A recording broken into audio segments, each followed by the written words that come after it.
মানুষের স্বার্থে ৫ অগাস্টের চেয়েও কঠোর আন্দোলন গড়ে তোলার হুঁশিয়ারি দিয়েছে জামায়াত ইসলামী। দুপুরে জাতীয় প্রেস ক্লাবে জুলাই গণঅভ্যুত্থানের দ্বিতীয় বার্ষিকী উদযাপন ও কর্মসূচি ঘোষণা উপলক্ষে এক সংবাদ সম্মেলনে দলের সেক্রেটারি জেনারেল মিয়া গোলাম পরওয়ার বলেন, বিএনপি একসময় জোটবদ্ধভাবে রাজনীতি করলেও এখন নিজেদের স্বার্থে ৭১-এর জামায়াতের অবস্থান নিয়ে জাতিকে বিভ্রান্ত করছে।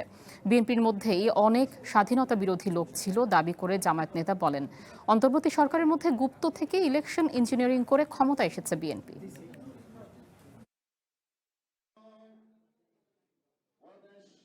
পার্লামেন্টে প্রশ্ন করেন ৭১-এর ভূমিকা অমুক দলের কি ছিল, তমুক দলের কি ছিল, আপনাদের কি ছিল, আপনারা জানেন না?